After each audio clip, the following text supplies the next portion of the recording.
Merci à tous les fidèles internautes qui regardent ce programme sur www.edtelevisionrdc.com. Content de vous rencontrer encore dans le Katanga profond.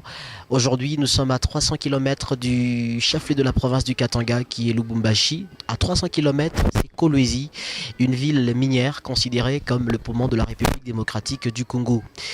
Bienvenue encore une fois de plus dans Écho politique de la République démocratique du Congo qui aujourd'hui va traiter un dossier sensible.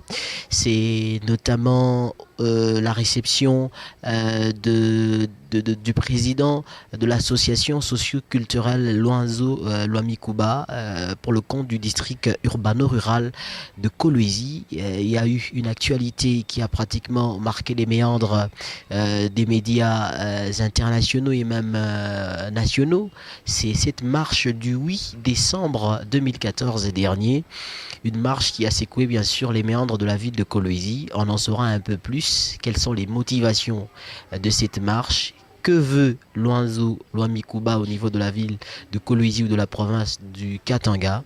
Mais au-delà de tout, quand on jette un coup d'œil sur leur message que vous voyez derrière, que vous allez peut-être voir derrière nous, avec la complicité de notre réalisateur, vous allez bien le remarquer, le constater qu'il s'agit d'une affaire touchant à la Constitution. Or, quand nous voyons la Constitution, nous rentrons au perchoir du Parlement, soit provincial, soit national, etc. Laissez-moi remercier en un clin d'œil Richard Richtempête depuis Bruxelles qui coordonne ce programme. Merci à Maître Donna qui l'assiste. Merci à Monsieur Damien Twambi qui est notre directeur administratif. Merci aussi à Roch Mukuna qui réalise ces belles images. Je reçois pour vous dans cette émission Éco-politique de la République démocratique du Congo, Monsieur René Lumuna qui est le président même de l'association socio-culturelle Loami-Kuba, à qui je dis bonjour et bienvenue dans ce programme. Bonjour, Monsieur Nathan. Alors, Monsieur René, les premières impressions de des télévisions, pour ne pas dire Éco Dynamique Radio Télévision à Kolwezi aujourd'hui dans le Katanga. Dites-nous quelles sont vos premières impressions de pouvoir aujourd'hui recevoir chez vous Éco Dynamique Radio et Télévision.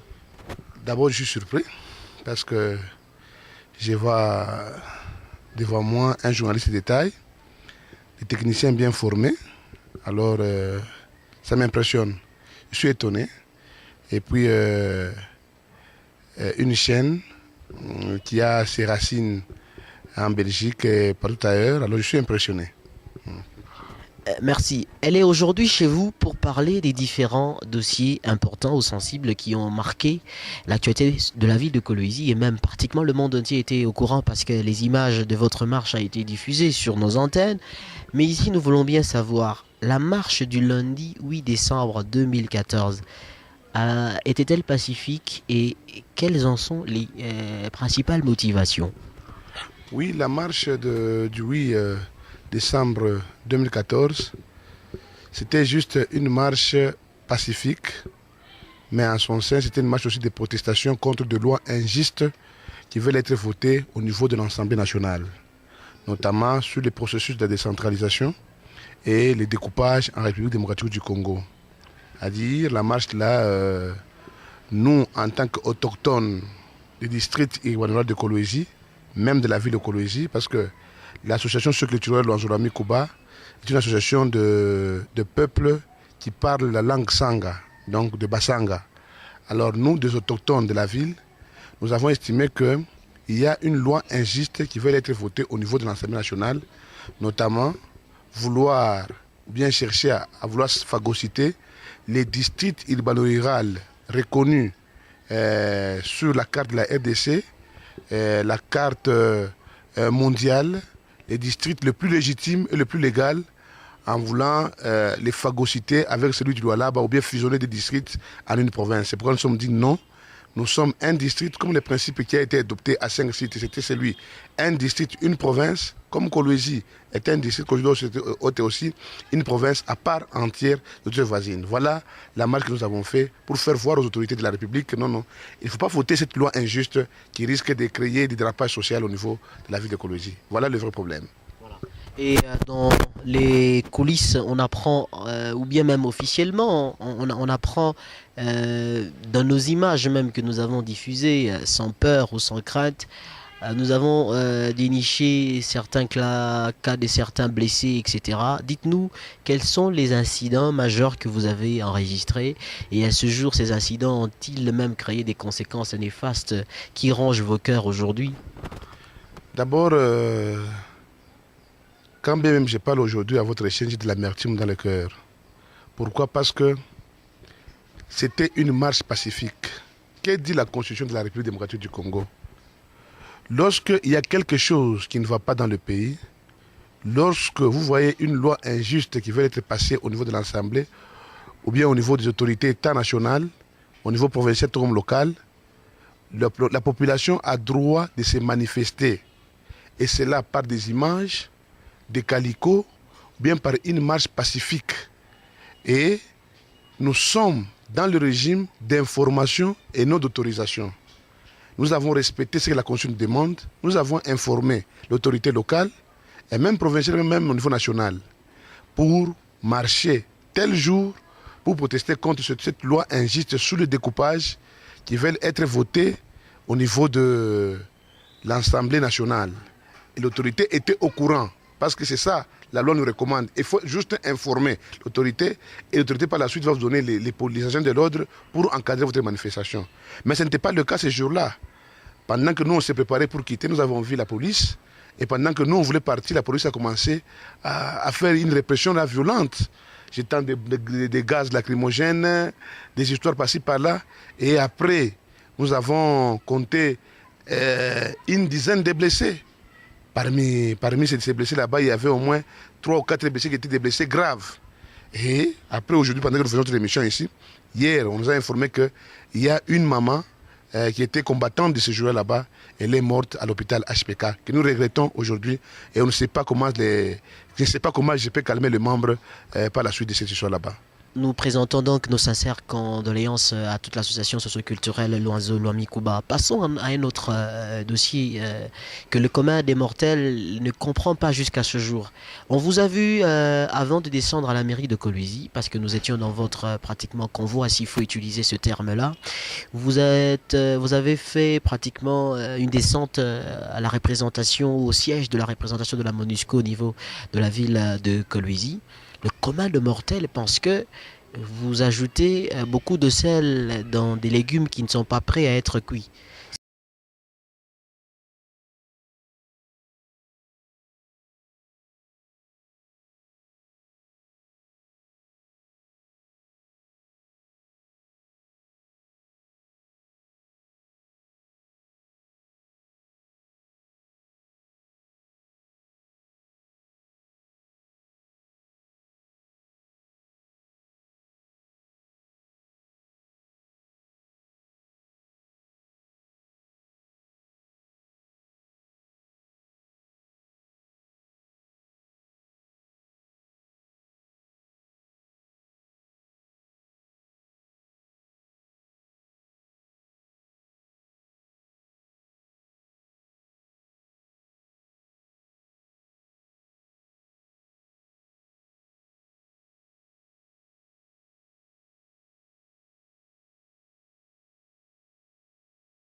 C'est-à-dire la MONUSCO qui aujourd'hui, selon le commun de mortels et selon certaines sources, qui aujourd'hui n'assure pas la mission primordiale pour laquelle elle est en République démocratique du Congo.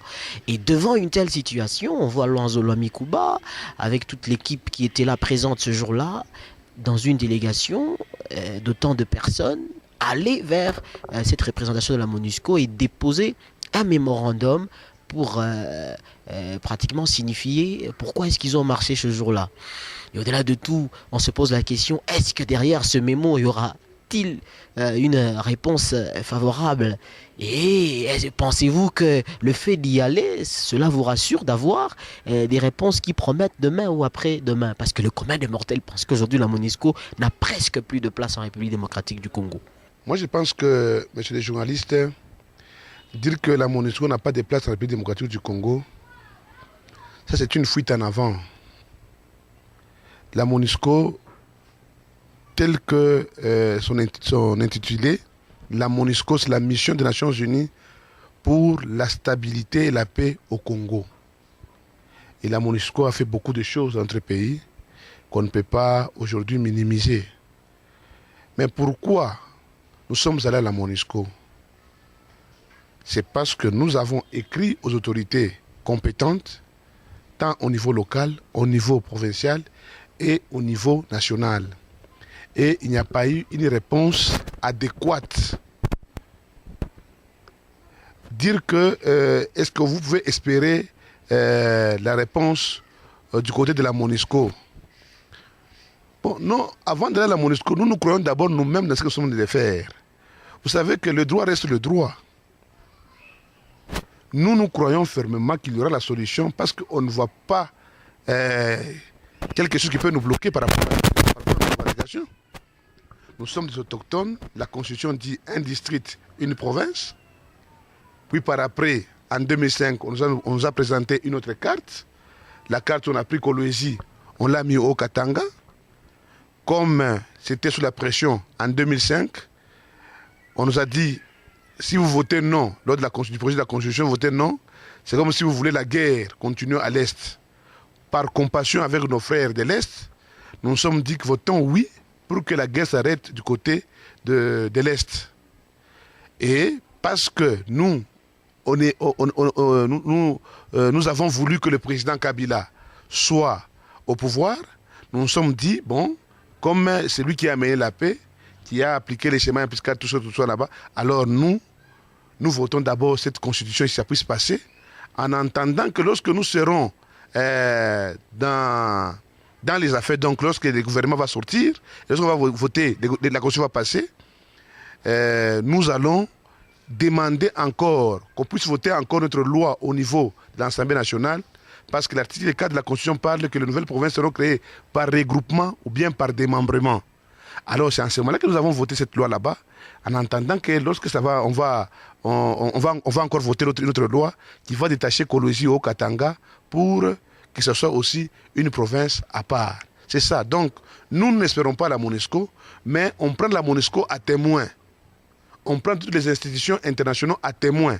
Comme nous avons déjà saisi les autorités compétentes, il faut maintenant aussi une organisation internationale à l'instar de la MONUSCO, et puis regarder à témoin, parce que nous savons que nous, on va arriver à avoir la province. Parce qu'il y a la tricherie pure et simple, noir sur blanc. Nous aurons la province.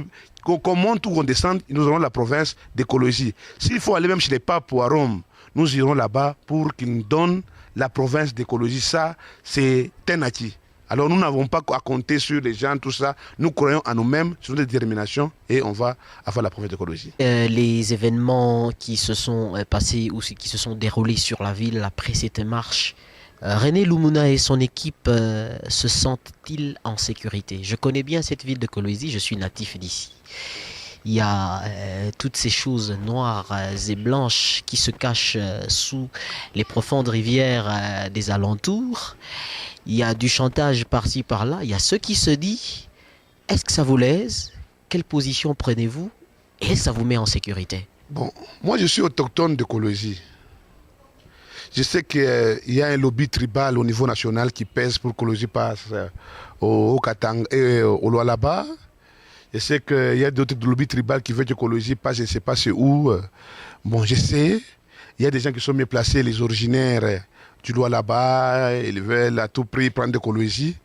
Dire que la sécurité, moi, ma sécurité, c'est Dieu. Moi, je suis un homme qui a été créé à l'image de Dieu. Et c'est que Dieu me protège et les ancêtres me protègent. Je n'ai même pas besoin d'un agent de sécurité ou bien quelque chose. Je suis là, c'est chez nous.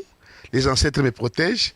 Et d'autant plus que lorsque vous savez, quand vous défendez une cause noble, lesquelles ne vous reprochent absolument rien, et tout ça, je suis là. Et je sais que Kolosi sera une province. Et tant pis aux âmes négatives, ça ne me fait absolument rien. Je suis là. Alors, je vais pouvoir poursuivre sur un autre volet. Après tout ce qui s'est passé, vous vous dites que vous avez une sécurité originale ou la plus blanche de l'histoire. C'est bon. Quelles sont les perspectives que vous envisagez cette fois-ci pour arriver, parce que vous avez parlé d'un combat, et le combat est un combat noble. Quelles sont les stratégies ou les perspectives que vous avancez, que vous projetez pour arriver à obtenir Kolwezi comme province dans les années à venir? Parce que, écoutez, c'est tout le peuple qui vous écoute aujourd'hui. C'est toute une masse aussi qui est derrière vous. En tant que président, vous êtes un chef de file. Demain, est-ce que vous ne sentez pas à l'intérieur de vous une tentative de défaite quelque part? Ou soit, vous êtes rassurant dans votre décision et vous marchez pour cette cause noble? C'est une question qui est bien placée et je la pose avec une raison valable au fond. Vous savez, moi, René Lumuna, je suis fondé sur les principes rationalistes de Karl Marx. Oui. J'ai une détermination. Je ne vois rien, si ce n'est la réussite, dans l'avenir. Et tout mon peuple qui m'accompagne dans ce combat ici, tout celui qui se dit qu'il est autochtone, il doit continuer à croire à moi et à croire en soi-même. Parce que la liberté ne se donne pas, la liberté s'arrache. Et ce que nous faisons, nous, aujourd'hui, c'est ce qui est normal partout au monde. Et je ne sens pas à moi la défaite, d'autant plus que la cause est noble, la cause est juste. Alors, je sens que l'avenir sera meilleur et nous aurons une bonne réussite. Par rapport à ce que nous préconisons à faire dans l'avenir, nous sommes dans la logique du Pacifique. Nous, notre nature, le peuple Sanga, nous sommes un peuple pacifique. Nous ne pouvons pas changer comme on fait partout ailleurs là-bas, dire être changé à Maïmaï. Non. La nature que Dieu nous a accordée, nous, c'est de faire les choses pendant le soleil, pendant la lumière. Nous ne pouvons pas faire les choses pendant la nuit. Et notre revendication, nous les faisons pendant le jour. Donc, quand nous écrivons, quand nous crions, quand nous marchons, c'est pendant le jour. Et je sais que le Dieu du ciel, les ancêtres qui nous accompagnent, alors ils pourront toujours nous donner, ils pourront toujours arriver à nous donner ce que nous cherchons. Donc, après la marche que nous avons faite, nous allons continuer à faire d'autres marches pacifiques. Nous comptons d'ici là, peut-être dans une semaine ou 2 semaines, on voulait faire un sitting culturel au niveau de la mairie. Alors, en collaboration avec les autorités de la ville, nous nous sommes dit que non, le moment n'est pas bon. Il faut reporter même pour 2 semaines, 3 semaines. Donc, d'ici une semaine, nous allons faire un grand sitting culturel où nous allons appeler toutes les autorités, tant au niveau national, tant au niveau local, tant au niveau provincial, à rencontrer nos objectifs, ce que nous voulons. Les latinistes disent que Vos Populi Dei, la voix du peuple, c'est la voix de Dieu. Ce que nous voulons, il faut que les autorités arrivent à nous satisfaire. Parce que nous avons tant souffert, nous, les autochtones de Kolwezi. Imaginez, cette ville ici, ce district ici, c'est là où se trouvent les minéraux. Presque tous les minéraux qui ont construit la RDC, l'Afrique du Sud, la Belgique, beaucoup de choses. Mais quand vous regardez la population de ces districts ici, notamment nous, les autochtones, c'est la misère. Quittez ici, M. Natran, allez au niveau de Kamimbi, allez au niveau de Kanzenze, au niveau de Mpouene, au niveau de Mouchima, vous verrez que c'est la misère grave. Vraiment, c'est la misérabilité la plus misérable que nous ne pouvons pas tolérer. Alors, M. Natran, moi je crois ce que nous devons faire. Et c'est d'une manière pacifique que nous arriverons toujours à accrocher ce que nous voulons. Et il n'y a pas de désespoir. Nous croyons fermement en Dieu et à nos ancêtres qu'on va arracher. Monsieur René Lumuna, ils sont nombreux à vous regarder dans le monde entier. Ils sont en Belgique, d'autres sont pratiquement en France, d'autres sont au Canada, d'autres sont en Allemagne. Ils sont congolais. Et on les appelle Congolais de la diaspora parce qu'ils vivent à l'étranger. Ils sont nombreux à vous suivre en ce net instant. Et ma grande équipe qui me gère du côté Belgique est en train aussi de vous regarder, notamment Richard Ichtempête, Maître Dona, Damien Touambi et tous les autres. Quel est le message fort que vous leur adressez? Les Congolais de la diaspora aujourd'hui ont pris pratiquement une autre connotation. Pas eux, mais ce sont des gens qui leur ont donné, ou ce sont des gens qui leur ont taxé cette connotation. Aujourd'hui, il y a pratiquement tous ces gens qui ont cette peur d'affronter une réalité, qui les appellent combattants, qui leur a donné je ne sais pas quel type de nom. Ils sont nombreux à vous regarder, ils voudraient bien que vous leur apportez un message fort. Qu'est-ce que vous adressez aujourd'hui à la diaspora congolaise qui vous regarde? Eux qui sont restés dans un combat aussi jamais contesté. Ils ont reçu à plus d'une fois certains leaders politiques en République démocratique du Congo qui ont rejoint leur combat. Il y en a d'autres d'ailleurs qui ont refusé ce combat pour prendre une autre connotation, pour dire voilà le pays nous appartient, etc. D'autres encore, je vous l'ai dit, permettez-moi de me répéter, leur ont donné une certaine connotation. Mais aujourd'hui, ces derniers ont un souci de voir le Congo évoluer, le Congo prospérer, parce que dans les villes ou dans les pays où ils se retrouvent, ils sentent une certaine organisation gouvernementale qui leur donne des fois du cœur à retordre. Pourquoi? C'est un pays qui se développe, c'est une ville qui se développe, mais quand ils regardent les ressources qui font développer ces villes ou ces pays, ils ont froid au cœur parce qu'ils se disent notre Congo, où est sa place? Quel est donc ce message fort pour être très concis que vous adressez à la diaspora congolaise qui vous regarde? D'abord, je voulais vous dire sincèrement de tout mon cœur que j'aime beaucoup les Congolais de la diaspora. Ce sont des hommes forts, ce sont des combattants qui parlent tout haut ce que les autres disent tout bas. Je les aime beaucoup. Je suis avec eux de cœur.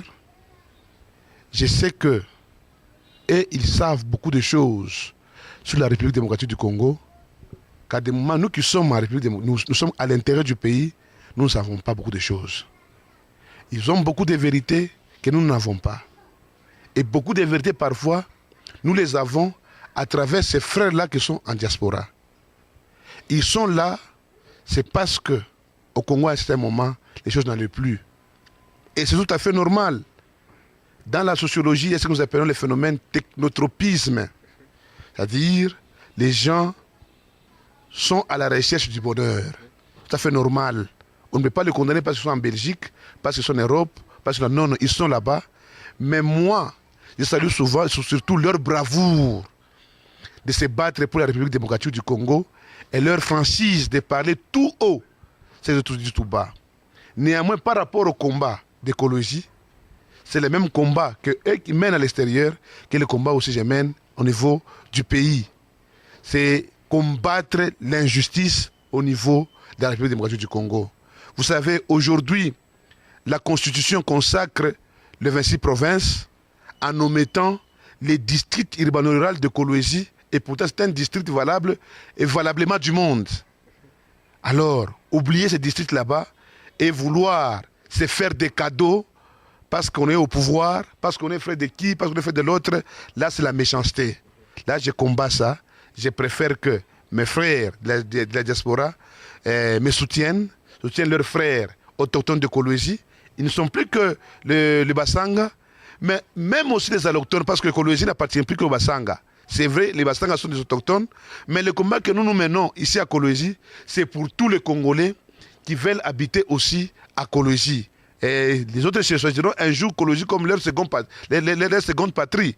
Ils viendront ici lorsque nous aurons la province de Kolwezi. Alors, il est temps de me soutenir, et de ces peuples-ci qui s'élèvent pour combattre l'injustice, et ensemble avec moi, nous vaincrons. Voilà les messages que je peux donner, mais de continuer, qu'ils soient toujours forts, qu'ils ne reculent pas. Vous savez, aujourd'hui, grâce à leur pression, beaucoup de choses ont changé dans le pays. Alors, sur ce, je ne peux que les applaudir. Voilà, avant de clore complètement ce programme, je voudrais bien adresser ou placer aussi un petit mot. C'est fort ce que M. René Lumuna venait adresser à la diaspora congolaise. Et je manque des commentaires, je manque de mots. J'avais envie de placer un mot, mais je me rends compte que je manque ce petit mot que je devais placer. Alors avant de terminer, je vais aussi lui donner un tout dernier mot. Certes, il n'est pas mort, mais c'est un mot de la fin pour l'émission. Quel est le mot de la fin? Et en dernier lieu, il va aussi lancer peut-être son numéro pour tous ces Congolais de la diaspora qui nous regardent, qui peuvent le joindre. Il est au Katanga, dans la ville minière de Kolwezi. Je rappelle, c'est à 300 km du chef-lieu du Katanga, qui est Lubumbashi, où nous réalisons cette émission. Alors, un dernier mot avec M. René Lumuna avant de clore complètement. Écho politique de la République démocratique du Congo réalisé ce jour au Katanga, précisément à Kolwezi. Sur la tranche, je ne peux que vous remercier, vous et toute votre équipe, et même vos responsables qui sont partout ailleurs, en diaspora. Je vous remercie sincèrement. Vous savez que nous cherchons des occasions pareilles, mais nous n'en avons pas. Trouver cette occasion, vraiment, c'est du bonheur pour le peuple sangaphone tout entier et d'autres autochtones de Kolwezi, parce que ici, vous venez de nous ouvrir au monde, comme Léopold Sédar Senghor disait, en m'ouvrant aux autres, Paris m'a ouvert à la connaissance de moi-même. Donc aujourd'hui, je pense que ceux qui sont à l'extérieur, ceux qui sont à l'étranger, vont nous découvrir. Nous ne faisons pas la xénophobie. Nous ne disons pas qu'on va chasser les gens, nous ne disons pas que non, non. C'est un combat juste, un combat noble. Nous voulons qu'on respecte le principe des 100 sites. Un district, une province. Au Congo, il y a plusieurs districts. Au Katanga, il y a 5 districts. Le Haut-Katanga, le Haut-Lomami, le district de Tanganyika, de Lualaba et le district urbano-rural de Kolwezi qui a eu son statut depuis 1972. C'est reconnu à la présidence, tout comme à la mairie, c'est reconnu. Ce n'est pas un secret des polichinelles, c'est reconnu. Alors nous voulons qu'on respecte, comme le principe c'est un district et une province, qu'on respecte, c'est l'écologie aussi. En tant que district, doit être aussi une province. Pour terminer, je peux donner mon numéro téléphonique aux gens de la diaspora. Ils peuvent chaque fois me contacter et avoir d'autres explications, peut-être prochainement. Mon numéro c'est plus 243 81 007 45 40. Je répète encore, plus 243 81 007 45 40. Ça c'est le Vodacom. Pour la RTL, donc plus 243 99 129 44 98. Voilà mes deux numéros. Sinon, je remercie tout le monde. J'aime bien le Congo. Je préfère que le Congo prospère et que le Congo puisse prospérer dans la justice et non dans l'injustice, dans la légalité et non dans l'illégalité. Je préfère que qu'il y ait découpage, mais qu'on respecte le droit de chaque peuple, plutôt de favoriser les lobbies tribales au niveau de Kinshasa. C'est déplorable et lamentable. C'est pratiquement la fin de ce programme éco-politique de la République démocratique du Congo. Alors c'était un plaisir d'avoir reçu pour vous Monsieur René Lumuna. Je rappelle, il est président de l'association socio-culturelle Luanzo Lwamikuba. Je ne sais pas, ça signifie quoi en passant, Luanzo Lwamikuba? Luanzo Lwamikuba signifie tout simplement le peuple mangeur de cuivre. Donc le Luanzo Lwamikuba, je n'ai pas de leçons à donner à la Belgique. La Belgique savent déjà ce qui se passe. Donc, Luanzo Lwamikuba, ce sont les peuples qui ont commencé à transformer le pierre en métaux, donc les malachites en cuivre.